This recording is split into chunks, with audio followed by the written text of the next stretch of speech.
Hey, what's going on? Luke here, and it feels like all I do at the moment is talk about Rugby League 26, but I thought I'd take a little pause to talk about the New South Wales Blue side for Game 1 of the 2025 State of Origin Series. Now, just straight up, I want to tell you, I think it's a fantastic side. I have my reservations about Laurie Daly as a coach. I did videos last year when he got appointed, when Mark Maguire stood down, took up the Broncos gig. I was very skeptical, and I still am very skeptical. I don't rate Laurie Daly as a coach at all. I think his selections leave a lot to desire. However, I just listened to his press conference, sort of giving his thoughts on the selections and maybe a little bit of time away and not having to try and pick players purely to stop the Queensland dynasty. Maybe that's going to be great for Laurie Daly because I really rate this side. Now, I'm going to go through the 1 to 17 real quick. If you haven't seen it, if you're living under a rock, it's going to be on the screen. But your fullback, Dylan Edwards, your wingers, Brian Toto, Zach Lomax, centers, Stephen Crichton, Latrell Mitchell, the halves are Mitchell Moses and Nathan Cleary, props, Mitch Barnett, and Payne Haas. Your dummy half is Reece Robson. You know what? It's pretty much just the same side as last year. I'm not going to lie, just with Nathan Cleary chucked in there. I digress though. Liam Martin in the second row, Angus Crichton, Isaiah Yeo rounds out the starting side at lock. The bench, Connor Watson once again, Bentalinu, Hunter Young, and the only debutant in the side, Maxi King from my Canterbury Bankstown Bulldogs, top of the table, been absolutely fantastic for us. Absolutely well deserved. And there's going to be a lot of controversy about the Max King selection. The big talking point is Terell May and how he's not there. Now, I just want to say, I think you're taken away from Max King and what he does. Now, if you notice the actual side, right? Payne Haas is under a little bit of an injury cloud. They got Stefano on the bench. Now, Stefano is the one that I'm a little bit more like, hasn't really done anything. Even when he was selected previously, I don't think he really did too much as well. I think Tigers fans will agree. I think Storm fans will even agree. He's not anywhere near their best forward at the club. It's kind of perplexing how he kind of keeps getting tossed into these clubs. Even Saifidi, I saw him getting sort of thrown around. But in terms of Max King, Terell May, two completely different players. Now, I feel like if Payne Haas doesn't play, I feel like Terell May is kind of a good replacement for him. However, they're going with Barnett and Payne Haas. So for me, bench-wise, Spencer Leniu, he's kind of the replacement for Payne Haas, the big impact guy. And obviously, Payne Haas can play big minutes as well. And then Max King is the replacement for Mitch Barnett. They've kind of gone with similar players.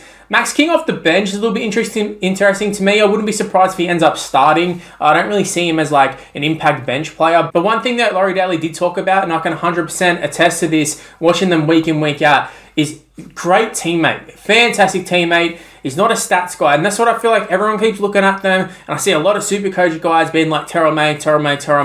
But he's at a club that isn't winning. Coruscant is sort of unlucky as well. I mean, he had an absolutely standout game. He was fantastic against the Rabbitohs, but they didn't win though. And I feel like in the Origin arena, you need winners. And at the moment, Terell May, he'll get his chance if he keeps playing the way he does. But realistically, he's had, 10 pretty good games and in a pretty bad team. And a lot of his good games they're good stat games, you know what I mean? I've watched plenty of the Tigers game. Guy does a lot of work, plays big minutes. He's a great player. But does that translate to the Origin arena? I don't think how he's playing, I don't think it translates to Origin. Now, everyone kind of just expects that, he plays 80 minutes. If you just play him for 40, he'll just rip in. But we've seen that's not the case. We've seen it kind of with Payne Haas when he plays for the Broncos.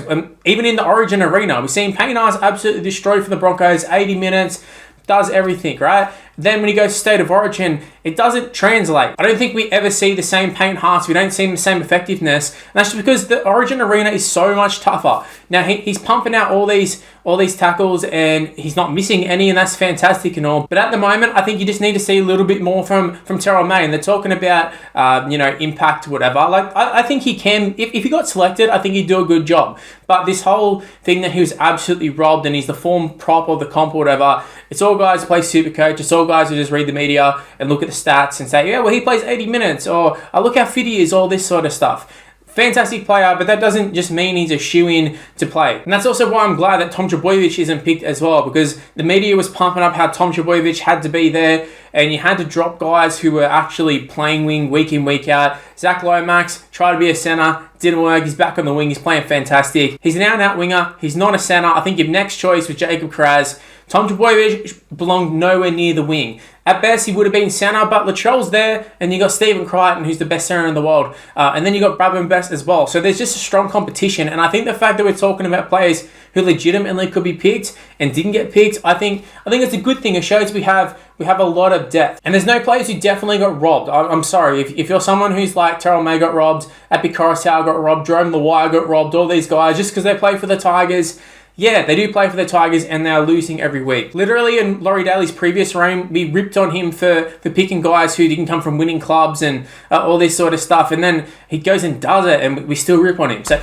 I think it's a well-balanced side, and I think that's what it comes down to. You need balance in your side. You just can't chuck in every player. It's why it never used to work when you'd have guys like Andrew Fafita come in, and then you'd also have guys like Clemmer. You just have all these big guys who, are supposed to be big impact players. Junior Paulo was a guy who never translated to the Origin arena. Have these big impact guys. You just don't get that at State of Origin level for whatever reason. These guys who are big rampaging guys, and I don't think Terell May even is that, but he's like an 80-minute guy. Jake Trbojevic is another one. He does the same thing. It doesn't translate to the Origin arena. I know his form's dropped off, but in previous years we've seen Jake Trbojevic was a shoo-in every year for some reason, and his game didn't translate. It would come over and he just wouldn't do anything really. He was just kind of a passenger in the side. And yet a lot of the media would tell you how important he is. So again, another good decision. That's another one that Daly easily could have chucked in there. He's the incumbent captain. There's lots of calls for James Tedesco all of a sudden, which I find so weird. It's like after all the years of everyone saying James Tedesco needs to be dropped, Dylan Edwards comes in, we win the series, he plays fantastic.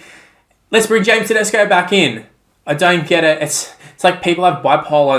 They can't decide on whether they like players or if they dislike players. And that's what I mean with Terell May too. He's had a great 10-game stretch, and at some point he will get a chance if he keeps playing like that. That's all he has to keep doing. Keep playing like that. He'll keep making waves in the NRL. But in terms of actual side, pretty much last year's side with Max King thrown in and also Nathan Cleary coming back into the side. And yeah, Jerome Lawire, a little unlucky to not make it purely for the fact that he was a part of a winning halves combination, and I thought he played quite well. But at the same time, you can't leave Nathan Cleary out. And it was kind of perplexing that people were talking about actually leaving Nathan Cleary out. I can't believe they're actually serious with that. Hopefully, we see a great series from Cleary. Finally see a series where he stands up, dominates a series. I know it's so cliched, and I don't know if it's actually even possible to dominate an Origin series. I don't think we've seen any of the greats really dominate an Origin series. They might dominate a game, they might dominate 2 games, but a whole series or whatever, that's just kind of, it's hard. You're playing 3 games against the best of the best. It's quite hard, but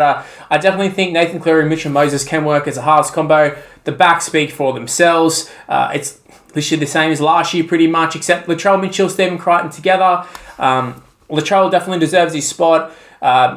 Whenever we don't pick Latrell, we lose. Whenever we do pick him, we win. It's as simple as that. Forward pack, as good as it can be. Payne Haas, injury clouds. Hopefully Stefano isn't actually the next man up. Terell May is the next guy up. Fantastic. If it's someone else, I mean, it's probably other players that I'm missing out on. A King from the Storm was someone who kept getting tossed up. And I'm like, am I missing something with him? Like a good, solid player, but I don't understand State of Origin level or whatever. But Maxi King for the Bulldogs been fantastic. And I thought for a while he was going to be our sort of Aiden Tolman sort of guy. Just kind of, he does a lot of the hard yards or whatever. But this guy's really stepped up and he's actually makes massive impact. Quick play the balls. All the little things that you want. And I think New South Wales fans will be pleasantly surprised when they get to watch Big Maxi and probably gain a lot of appreciation. A great story from a guy who, was just looking for an opportunity, came to the Dogs when we were absolutely terrible, injuries after injuries, career on the rocks, and he ends up as a State of Origin prop.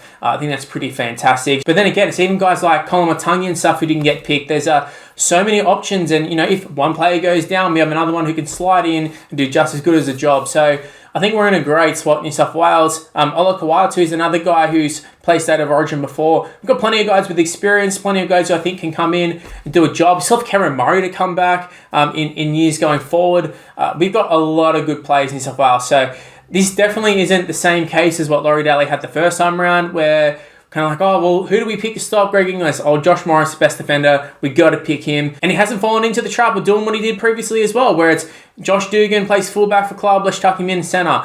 I know Latrell Mitchell does that, but predominantly as a rep player, he's always been a centre. It's not guys who have never really played the position and we'll just chuck him in the side. That's what he would have done previously, would have chucked Tom Trbojevic on the wing, just little things like that. But clearly, he's kind of learnt, or at least hopefully, fingers crossed, he's learnt. Hopefully, New South Wales get the job done. Let me know in the comment section below, what are your thoughts on the side? think it's going to be a lot of controversy, but I'm keen to see it. Anyways, guys, thanks for watching. Stay tuned for more, and I'll see you in the next one. See yous. Well, that's the end of this video. If you happen to enjoy it, make sure you leave a like, subscribe. You know the drill at this point. Everybody YouTuber says it. Just go ahead and do it. It'd really help me out. Also, why not go ahead and check out some of these other videos that are on the screen right now.